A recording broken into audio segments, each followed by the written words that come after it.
For a long time, I thought something was wrong with me. There probably is something wrong with me. Well, there's definitely a lot of things wrong with me. Welcome back to the Modern Craftsman podcast.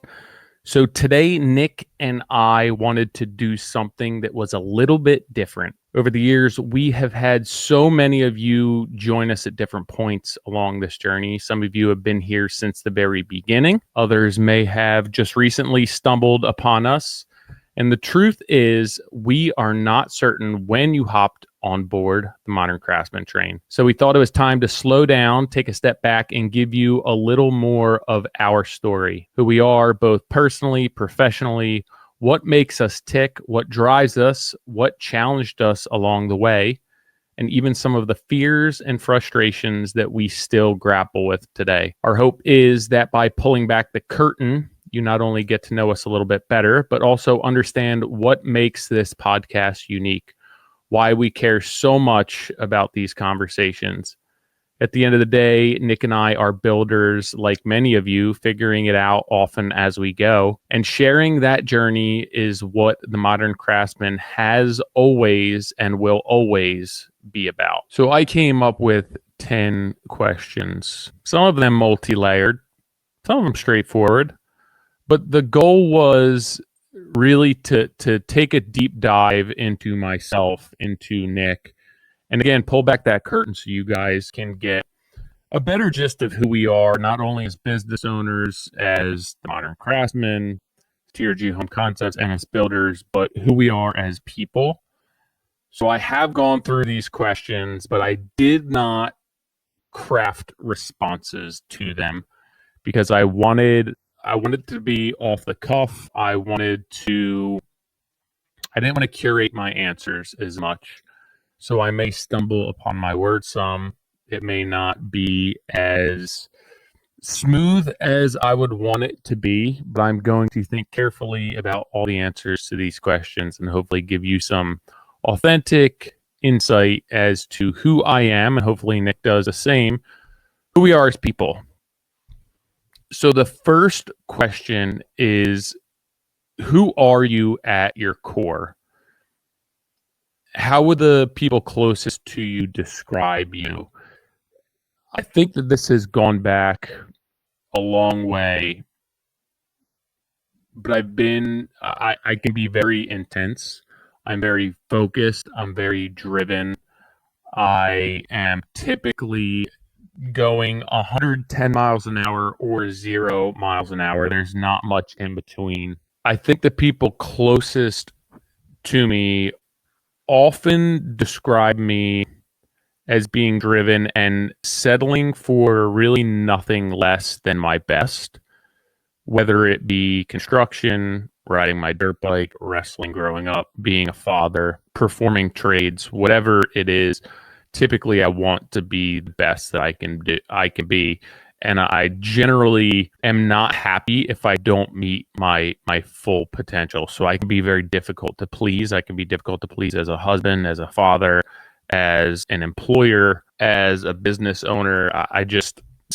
Often I settle for nothing less than people's full potential, and I should probably realize that not everyone is like that. I think that those who know me best know that I will bend over backwards for anyone and everyone until I feel I'm being taken advantage of. Once I feel that I'm being taken advantage of, it is a hard no for me, and that's difficult to come back from. That comes to friendship, that comes to employees, it can come to clients. I will do my best to serve you the best that I can, but life is a two-way street, and as soon as I feel that it's more one way than two way, I back off, and I'm not willing to put much more effort into that. Part B of this question, do you think that matches how your colleagues or clients see you? I think that it has in the past, and I think probably more so because I was emotionally attached to my work, and I think I've done a better job later in life detaching emotionally, not allowing all of my self-worth to manifest itself through my product or my process and through my client happiness. So I think that earlier on in my career, I would give to clients, and I would feel that I would be taken advantage of. And then I really wouldn't want much more to do with the job or with the people, and I wouldn't work for them again. And a lot of that was because I was emotionally invested in the project. It wasn't really even financial or anything else. And I felt that I was not being treated equally or in return for what I was doing. It just seemed like it wasn't a two-way street. So I think that they probably saw that earlier, even with employees too, right? I always had the idea where if I'm working this hard or if I'm hustling, I'm not walking anywhere. Why are you walking? I'm not on my phone. Why are you on your phone? And I think that I have lightened up a bit. I would say that I'm probably not the easiest person to work for. I have standards. I want things done a certain way. I want the best out of you. And if that's not your mentality, then we might struggle or we might bump heads. But I do believe I've lightened up. I've allowed myself to detach emotionally from my work, from those who are working for me through my subcontractors, and realize that people aren't me. Not everyone's like me. Not everyone wants what I want. And I can't base the way that I interact or the way that I feel about them on that. Part C, where do those two perceptions align and where do they differ? I don't know if they're independent of each other. I think that I probably do a better job now being more mature, being able to compartmentalize the two things, and I can at times swallow my pride. I can let my ego go. I can be okay with okay when it comes to work, which for a long time I struggled with. I also do the same thing with my family, right? I don't hold my family to the standards that I hold myself, but I do at times get frustrated when I feel that, and this isn't the case, but when I feel that I'm trying to pick up the pieces and that I'm alone and that I need help. And at times that frustrates me. And I probably don't react as ideally as a husband, a father should. And I don't think that that's independent of my experience with clients or employees or partners. So I don't know how much they differ. I believe that there's probably more similarities than differences, and they probably align more than don't align. I think that I've gotten better at detaching myself from a lot of my feelings and understanding that not everyone is like me and not everyone wants what I want, and I'm not going to will that to happen. I'm not going to will my children to want things that I want or to be successful in certain ventures in life because that's how I was. And I can't get frustrated at them for that. And I can't get frustrated if my wife doesn't want to be doing the things that I want to do, or I just can't really keep score. So I think that I've become better at understanding and allowing people to be themselves and not comparing them to who I am and getting frustrated because I'm looking at it through my lens and I would do this or I would do that, and that frustrating me. Question 2, what early experiences shaped your path? What's one memory from your childhood or early career that planted the seed for what you do now? I can recall in high school, I grew up in a fairly affluent town. I worked with my dad. I would say that they were above chores. It was really weekly, weekend work. If I was off from school, I was working with my dad. We were maintaining rental properties, helping him in his business. So I would say that early on in my career, I can recall being somebody who worked a lot. And that wasn't the case with other kids that I grew up with. And I took pride in that, oddly enough. I took pride in if I was at the convenience store and I was in work clothes and I was 15 years old, that I was working with my hands and I was making money. And I think that I felt different. I felt that maybe it was punk of me to not want to go to college and to want to work with my hands because everyone else wanted me to. But I can recall growing up and just feeling different than most of the kids in my town. And maybe it was rebellion. Maybe it was just me wanting to do something else. But I can recall being younger and just feeling as though I was the black sheep and owning that.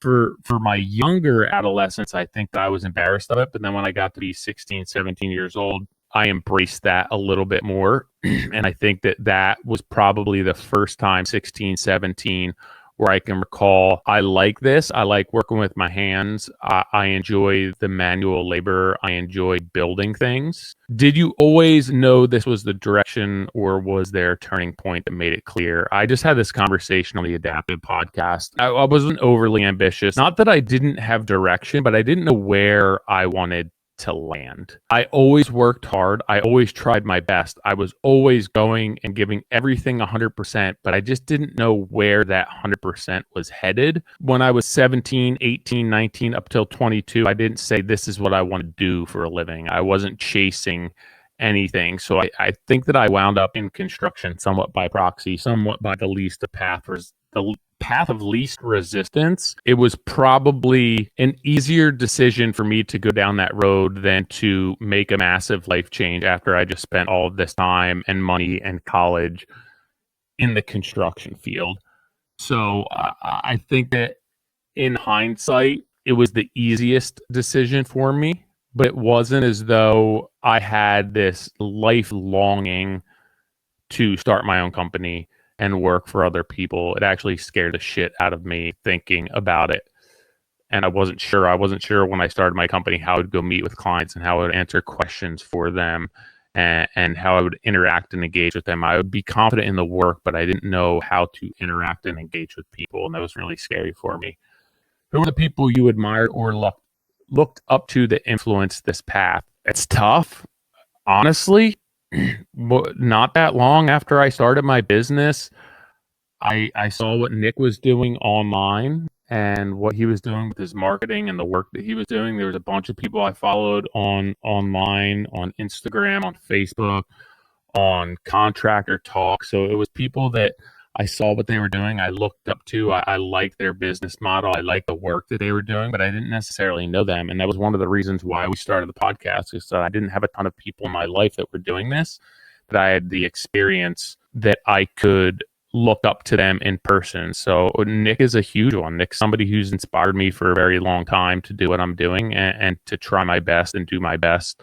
And somebody who's always, I felt, was ahead of the curve. So that's probably the biggest inspiration for me. Been walking alongside me for the past 10 years and seeing what he's doing, and just continuing to be inspired. Question number 3. I better get moving. I'm 15 minutes into this already. What drives you today? What's the first thing that gets you out of bed in the morning? To me, I think that would probably be some sort of challenge. Needing to solve a problem, needing to get to the bottom of something, needing to figure something out. I think the jobs that have always been the most engaging for me is when I get to a point in a job where it's fun and it's interesting and it's challenging, and I can't wait. I'm chomping at the bit to get there, to finish figuring out what I was figuring out. So I've always been that type. When something seems as though I cannot solve it, that drives me a lot. That drives me and motivates me to continue to work harder to try and either solve the problem, fix what's wrong, or figure out what went wrong in the first place. It's a bit of a blessing and a curse. My wife is always telling me at that point, I would just put it down and walk away. And I have an inability to do that. So I think what typically gets me out of bed in the morning is feeling as though I have some sort of service to provide, need to fulfill, or problem to solve in my life or my business, that I can step up, I can rise up to the occasion, and I could try and tackle what's going on. When things are hard, what makes you push through instead of quitting? Probably a bit of naivete, ignorance, and I don't quit. I have a high tolerance, a high threshold for pain and stress, endurance, and typically I just want to get to the bottom of whatever is going on in my life, and I want to find a solution. So it's probably a bit of a sickness, but typically if I have an issue that's going on, I can't put it down, I can't stop, I can't step back, I can't walk away until I figure out what it is. And I may walk away from it once I figure it out, but I'm not going to do that until I do actually figure it out. It's probably a control mechanism within my life and my mindset, and why I like to have so much control. because I get to determine the outcome. If all the money and recognition were stripped away, well, there's not that much money and very little recognition. So this question may not be ideal. Would you still do this work and why? Basically, if you didn't need money, would I still do this work? I think I would. I think that I would use what I do to create a platform to help teach people more. I don't want to say I've gotten to a point, but I would love to create an environment where I can teach people what I do and not have the stress and the burden of schedule behind me or on top of me. I think that what takes away a lot of the enjoyment in what we do are deadlines, and whether it's deadlines due to just things that clients need done or deadlines due to budget and how many resources we can allocate to a job. But I think that it would be far more enjoyable to be doing what we were doing if you could step away and you could walk away from something and not feel as though, right, I'm going on vacation soon. And to know that I have to wrap something up prior to going away is difficult. If that weren't in place and you weren't bound to that schedule and those timelines, I think it would make it a lot more fun. It would give me an opportunity to have people work for me, that I could stop and I could answer questions and I could show them exactly how I laid out the stairs. But often when people are paying you to work and when it's clients' money and the way that I operate, it's all being billed to the client. At times I don't have the opportunity to do that. And I think that it'd be far more rewarding if I did. I probably wouldn't do this full time. I think that I have other interests in my life at this point, but I think being of service and dedicating time and resources to a greater cause within the construction industry would definitely be something that would consume my time in a big way. Number 4, what's been your biggest obstacle so far? Was it external clients, economy, industry trends, or internal fear, doubt, lack of knowledge? 100% internal. I'm my biggest critic. I see everything. I have a difficult time accepting anything less than perfection. I think that that's probably because of insecurities. That's because of, at my younger years, just a lack of confidence in what I was doing and convincing people that it was the right way, that it was the way that it had to be done. I think that throughout my life, anxiety, insecurity, fear has definitely played a massive part in how I've approached life, what I haven't done, and where I am now, for better or for worse. There's great aspects of that, and there's also negative aspects of that. But I think that for me, it's always been internal. I've tried to create a business model and a lifestyle that is independent of market fluctuations, the economy, clients. And I've done a decent job of doing that. That's all controllable to me. That's the easy part. Managing those things is easy to me. Managing what's going on between my own two ears has been something that I've struggled with my entire life for 39 years. Just didn't realize how much until I was a little bit older and I had some more self-awareness to really dig into why I felt the way I did, why I was so anxious, what I was afraid of, what I was insecure about, and how to address those issues in a healthy manner and cope with them in a healthy, sustainable, practical manner. How did it test you personally, not just professionally? I think my personality type actually has been an asset to my business because I'm driven, because I strive for perfection, because I place a lot of my self-worth on client experience and on product. So I think that, sadly enough, it's created a really great business for me, but I don't know if that's the healthiest avenue for me as far as life and business goes, right? When you put that much emphasis on anything, typically there's some negative side effects and consequences of doing so. But for me, it's just personally, it's one of the reasons why at 23, I stopped drinking. I never really was a heavy drug user, but I didn't smoke weed anymore.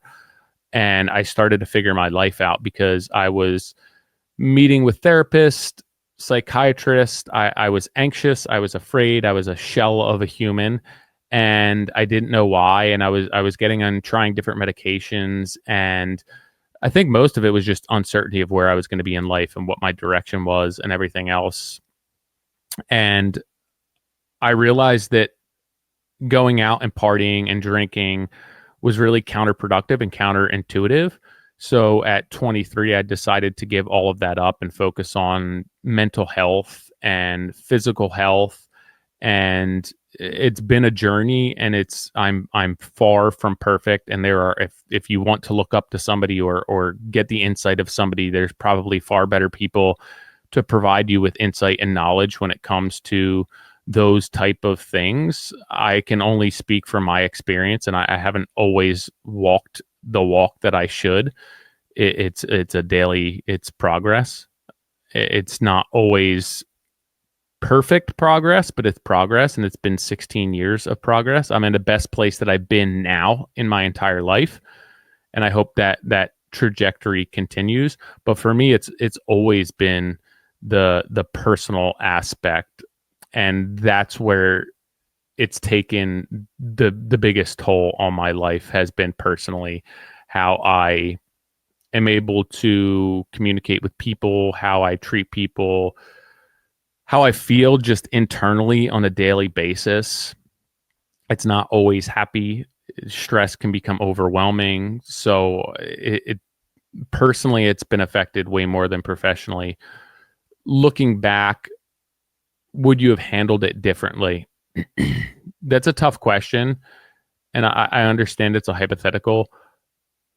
I don't, I would have done a lot of things differently, but I look at my life to this point and I understand where I am, and I think I'm in a good position. And there's these independent decisions that if I isolated them, I would definitely make a different decision. But when I look at the big picture, now I have my health, I have a family, I have a business, I have hobbies. I'm happy more than I'm unhappy.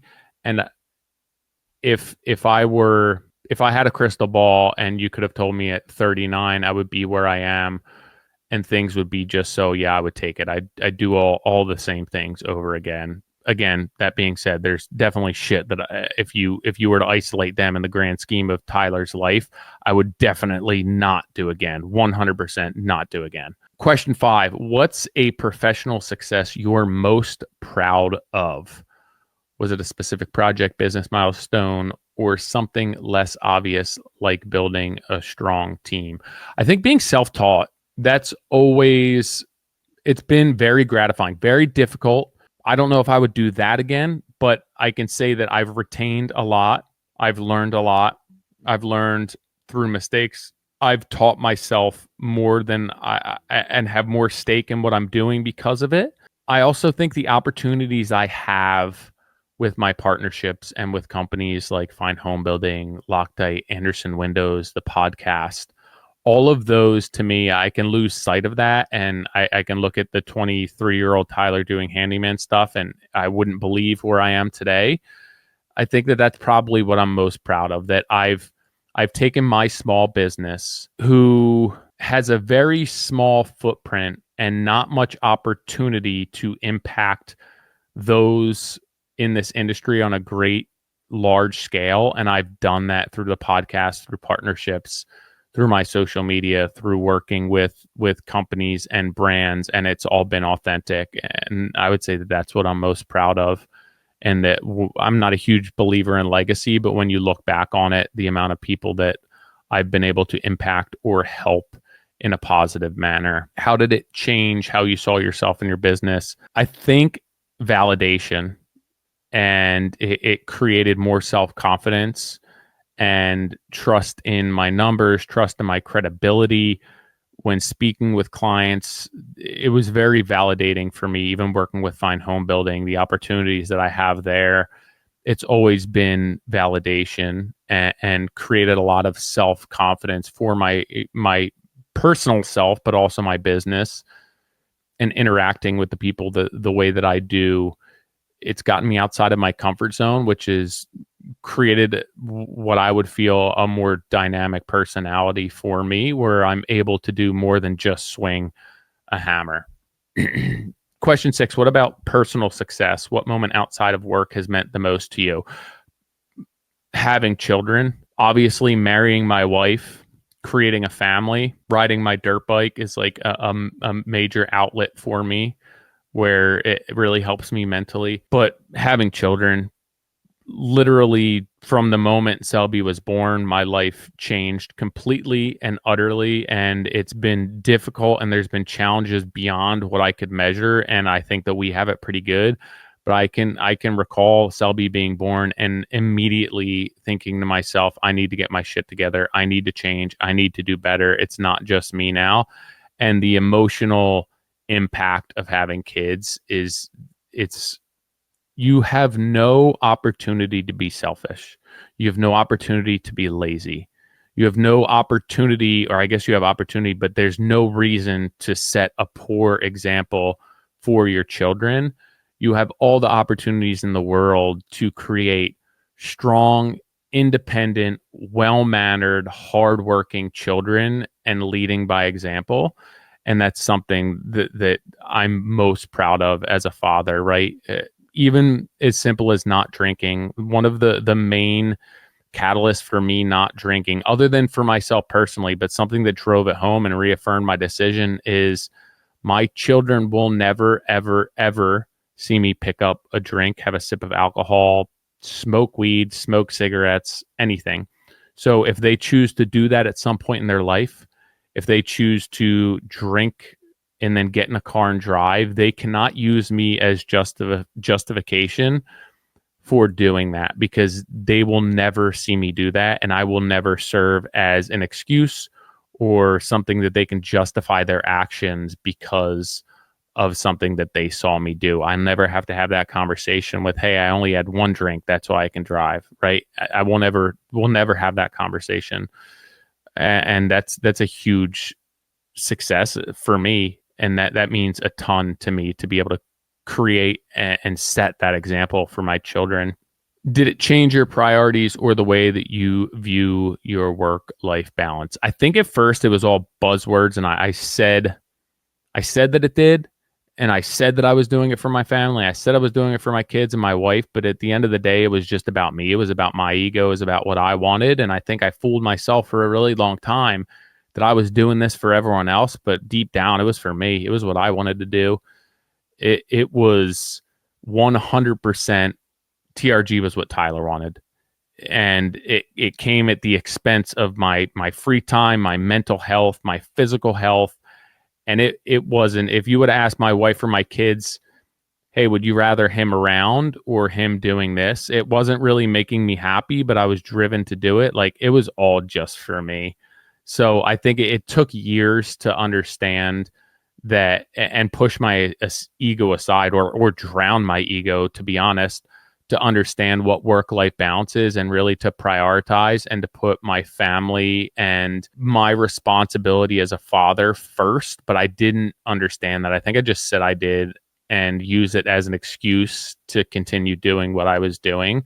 But it definitely has now, and I wouldn't go back to the way it was. I love being able to get the girls off to school. I love being home if I can when they get home. I love helping coach. I love dropping them off, picking them up at camp, the car rides together. All of that's so important to me. And it's something that was always a nuisance and a responsibility that I dreaded because I had other things on my plate.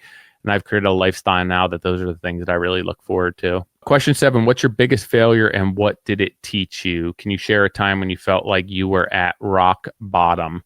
I spoke about this recently from a professional perspective. I worked so much. I created so much stress in my life. I just spoke about this on the Adapted podcast that I wound up in the hospital twice with stress-induced anaphylaxis. Basically, I overworked myself with so much stress and physical work that my body had no natural adrenaline to fight any sort of allergies I was having. And a minor allergic attack would send me to the hospital, send me into full anaphylaxis. So That's probably my rock bottom and really the catalyst for me changing a lot with my business. My children were a positive catalyst that made me change in business, right? I think a lot of times we change because something bad happens. My children and my wife were a positive motivator to do better. I think that from a personal perspective, I've failed my family at times. I've put others before my family. I've spiraled into fits of me just not being myself and wanting out of this life and everything that I've created because I had this delusion that the grass is always greener elsewhere. And that's something that at times I still struggle with. But I think that that was probably one of those fits was probably my all-time low from a personal perspective where I was convinced that the grass is greener elsewhere and didn't realize that I was in this full manic spiral until I was able to come to, hit rock bottom, so to speak, and shake my head and realize what the fuck has been going on. Like, this isn't me. This is not right. I'm hurting people. And I think that probably there's been those fits over 39 years. There's some that are mild, right? Where it's like, I need a restart. I need something else. I need, something's got to give. But when those fits, when those manic stages of my life become overwhelming and I really can't see anything outside of what's right in front of me, I think that those are probably my lowest points and my rock bottom. And I think it says, how did you bounce back? Did it take time to recover? Did that failure ultimately redirect you towards something better? I don't think it was something better. I think that I was chasing something better. And it was a classic case of the grass is always greener. And my wife has told me the problem is that no matter where you go, you have to bring yourself there. And that's a really hard truth and something that I didn't understand for a long time. But I can move. I could go start a new job. I could go make a new family. I could go pick up a different hobby. I could build a new house, regardless of what it is. At the end of the day, when the newness wears off, when it's no longer shiny, it's still me inside of this body. It's still me inside of this head. And typically that's where the problem or the disconnect's coming from. So she's taught me that I need to address that prior to relying on outside influences to potentially make me happy, because ultimately that's just very short-lived and it's not going to create a sustainable lifestyle or a healthy, happy lifestyle. So it didn't redirect me towards something better. It made me open my eyes to what I have and where I am and how absolutely beautiful it is. And that doesn't mean that it's perfect. That doesn't mean that it's easy. That doesn't mean that every second of every day is bliss. It's overwhelmingly imperfect. It's overwhelmingly stressful, difficult, but that's also balanced with overwhelming joy, pride, love, experience. And I think that they balance each other out. Life is definitely not perfect. And when it's down and when it's not going good, it's really difficult. And it's hard to see the forest through the trees. But when it's good, it's second to none. And I have to be realistic with myself that life isn't good all the time. That would be an impossibility. You can't have happiness without sadness. You can't have happiness without frustration and loss. You can't have love without those things. So it's a balance. For me, it's just having more of those days on the upside. So I think that going through trials and tribulations personally with my mental health, with my physical health, just my well-being, my perspective, my mentality in general, and having my wife and my kids there to support me and to keep me on track has made me realize that everything that I need is right here and there's no outside influences people, situations, things that are going to fix me. That's up to me. And if I'm not good with me, it's going to make me very hard to love. Question 8, what are your current fears and frustration? What keeps you up at night when you think about the business? I always feared having enough food on my plate, having enough food to feed whoever's working for me, to generally what gives me the most stress in life is money, right? If I'm financially stable, if my job's going to be profitable, meeting expectations, meeting deadlines. So those are the things from a business perspective that really stress me out. I think it's probably similar to most people. It's right. I'm going on vacation. I promised my friend I'd have this job done before I go away, and we're meeting weather and unexpected things, and the scope is creeping, and just I'm stressed knowing that the days are counting down and I'm running short on time. And how am I going to make this work? How am I going to maintain my end of the bargain? How am I going to enjoy vacation when I'm going away and there's a bunch of loose ends that I need to get tied up? When it comes to personal, I think health, life, longevity, family, health of family members, grief, loss. I think probably normal things. Ensuring that I'm not living a life of regret, right? That I'm not going to go 5, 10 years down the road, 20 years down the road and wish that I had done something different or wish I had done more. So I think regret is a huge driver, or potential regret is a huge driver in me personally, where I don't want to look back when my kids are going to college and say, I wish I wasn't on my phone as much, or I wish I would have gone on one more vacation. I wish I would have gone to that game. So I think a huge driver for me is regret, definitely personally.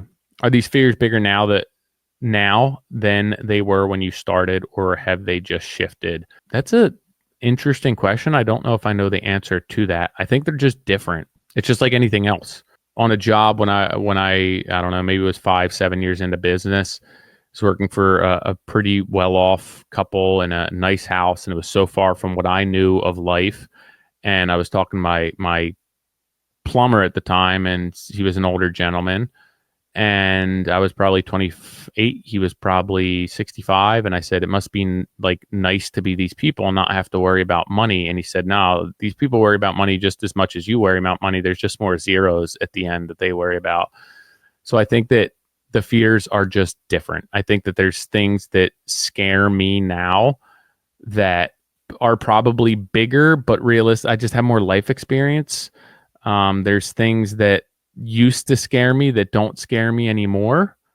So I think it's just perspective, and it's just experience. I think that it ultimately comes down to the conversation I had with my plumber. It's all scary. It's all the same for everyone. It's different. And I know that sounds crazy. It's the same, but it's different. But it is like more money, more problems, bigger problems. But my small problems probably seem frivolous and silly to somebody who has bigger problems than me. And then somebody who has less problems than me probably looks at my problems and say, I can't ever imagine being in that position. So it's just perspective, and it's different. Question 9. How have you changed since starting your journey? If you look back 5, 10 years, what would the old you not believe about who you've become? What habits or mindsets have you shed, and what new ones have you picked up? Has success made you more confident, or has it added pressure in new ways? Looking back on myself 5 or 10 years, I think there's been a lot of maturation in the past 5 or 10 years, understanding who I am from a business perspective, a professional perspective, really understanding who I am and having the confidence to not compare myself to others. I think that's huge. And obviously that translates to personal life as well. The simplest way I think to put it would be, I'm at a point in my life and business that I don't have to convince you that you should hire me, that the value's there, or that you should be my friend or you should support me. And it doesn't make it easy, right? If people speak badly of you or if somebody turns you down, rejects you, that's not easy, no matter who you are, no matter how old you are, no matter how much confidence you have. But I'm at the point now where I don't feel as though I have to sell you on who I am. I want people to come to me who understand who I am and who want what I do.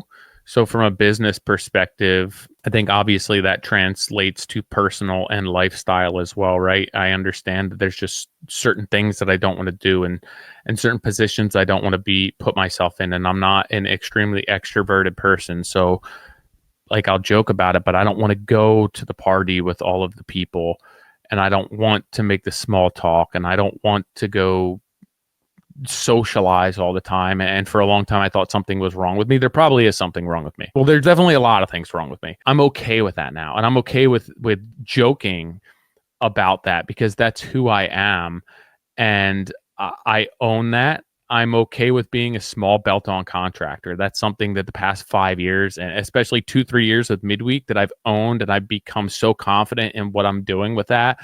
And I'm speaking to so many people that I feel I can advocate for. I own that. I love it. I can be self-deprecating about who I am and what I want to do and what I don't want to do. And that, yeah, I'm not going to be the contractor doing $10 million a year, and that, yeah, I'm belt on and I drive around in a box truck and I swing a hammer, and yeah, I don't want to go and hang out with the people after the softball games, and I don't want to talk to all the parents in the stands. Like, I understand that, and that's who I am, and I'm okay with that now. But that was something that created a lot of insecurity for me, for a younger me, I guess you could say.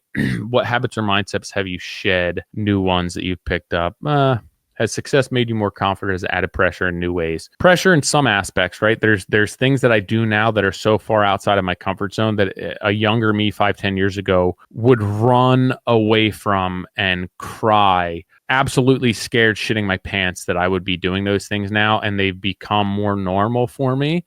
And I think that's just developed a more dynamic person. It's created confidence outside of swinging a hammer. It's created self-worth outside of just me being able to execute a near perfect job. And this is not me being conceited. It's just something that I've always hung my hat on. I've strived and worked really hard to do and control. I'm comfortable in my own skin. I know what I'm good at, and I know what I'm not good at. And I don't try and be anything else. And I don't try and be somebody who I'm not, or be the bigger contractor, or keep up with those people, or be the person that wants to go out and be bubbly and talk to everyone when I'm in a networking setting. That's just not me. And before, I would just sit there and my palms would be sweaty, and now I'll just own it. Hey, that's not me. That's not who I want to be. That's not who I am. That's not who I'm comfortable being. But success and getting outside of my comfort zone, and going and filming things with companies, speaking on camera, interviewing people on a weekly basis through the podcast, has created confidence outside of how I manifested confidence or curated confidence for myself, my younger self, through work, right? I could execute a really great job and perform at a really high level, and that's how I created self-worth. And I was one-sided, right? I wasn't a very dynamic human. And I think that I've done things outside of my comfort zone that have gotten me to a point that, yeah, there's added pressures, and there's different pressures, and they're different than what they were 5-10 years ago. I can wear different hats now. There's levels to what I'm doing. I'm not just a one-trick pony anymore. And I think that that's created a dynamic personality for me that's it's gratifying, and it's something that I can be proud of, and it's something that still it's hard for me to do, and it does get me outside of my comfort zone. But I would suggest anyone do it. If it's something that you're afraid of, if it's something that is overwhelming or creates anxiety for you, bite off small bites, but do things that you're uncomfortable doing, and it will create more confidence for you. Sure, there's going to be added pressure. Sure, there's going to be more challenges, but none of those challenges are insurmountable. And the more dynamic you become as a person, the more tools you have in your tool belt, the better equipped you are to handle life. Last question. What's the bigger picture? When it's all said and done, what impact do you want your work to have on your family, clients, or even industry? I want to be able to be an advocate for small contractors, men and women, belt-on contractors, small teams, to be able to create a decent living, to be able to get paid vacation time, to be able to have benefits, to not have to work 80 hours a week. I want to advocate for the trades and create fair wages. I don't want people to have to work nights and weekends just to make a buck. I want to bring respect back to the trades. And I think that if I can do that, if I can position myself to be an advocate for the trades, for respect within the trades, for professionalism within the trades, that's something that I'll be proud of, my family will be proud of, and the industry will be proud of and support. Do you think about legacy in terms of reputation, financial stability, or something else? I think that everyone wants to be financially stable. If I never had to worry about money, I think I'd be a different person. I don't know if I would be as driven. That's tough to say. I've never been in the position where I didn't have to worry about money. But for me, I said this before, I'm not a huge believer in legacy. I heard something where it's like 2 generations later, they won't know who you were, right? Like, I don't know my dad's grandparents. When you look at the big picture of the world and life and the human race, that's just a couple generations past, and I don't know who they are. So what legacy am I going to leave behind? Yeah, there's a handful of people who are in the history books, this, that, and the other thing. But like, I don't know. I don't know if I want to live my life to create a legacy that people remember when I'm dead. I think that I want to create a life while I'm here. I want to enjoy the time that I'm here. I don't want notoriety or people to remember certain things about me after I'm dead.